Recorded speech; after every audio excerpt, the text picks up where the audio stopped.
Marugin ti pa nagtutudo, senyal meten ti pa nagbunubon ni Manalon.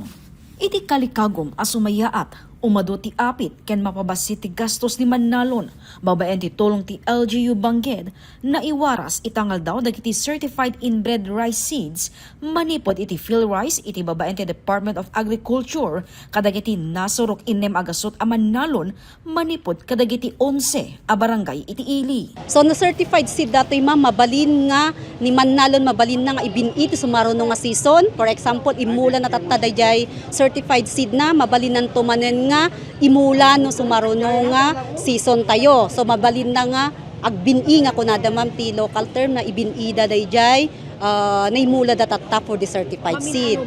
So maximum of 2, minimum of 1, tapno makita tayo matla ang quality nga apit da. Hindi duman ako ni hybrid. So di hybrid seed ma'am, daytik maminsan mula ang nga imula. Saan mo mabalin nga ibini daytoy hybrid seed. 7 taon a rehistrado a Manalon ni Magdalena, manipod Barangay Palaw, ken 7 taon meten a makawawa ti tulong para iti panagtalon na. Kagiddan ti panagparehistro na iti RSBSA, nabuangay ti asosasyon da, ti Palaw Neighborhood Farmers Association. Iti maysa ektarya at talon na, 2 sako as certified seeds, tinaawat na. Makatulong mo't amam ta nanginginamot dagiti mausar. So nga agyam-yaman kami man. Dati titida ka na kami ma'am. Hana ka kaya nga sawin nga masupusupan namin. At least sa dami lang part ni. Pero dakkel tinagunan. When dakkel mo't ma'am, ti may tulong na.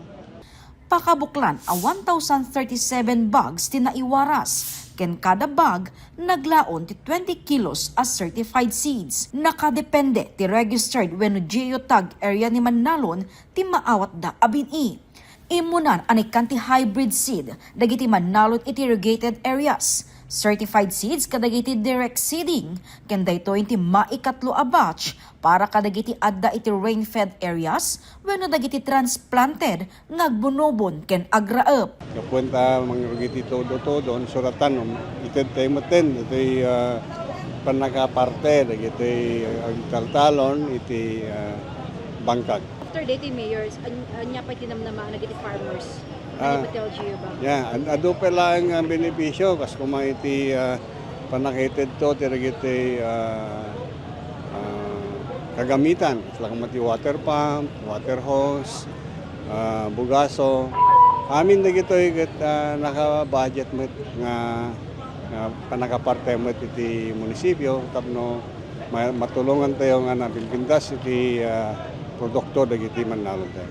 Maibasar iti record ni mato ti 10% ti rice production ti ili iti napalabas a cropping season.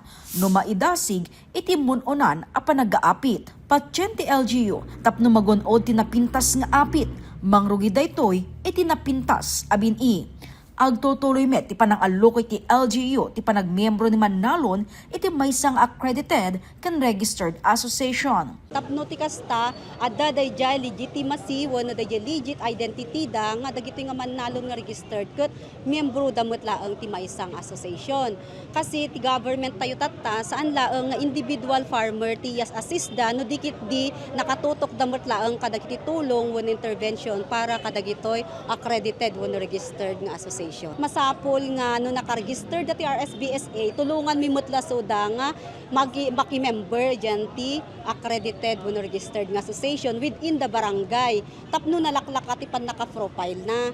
Tano agiwaras kami ti intervention, makita min ije member ti association maibagan kin ni presidente nga dagitoy nalakada nga birokon nga association. Iti agdama adan 38 nga accredited ken registered farmers association iti ili.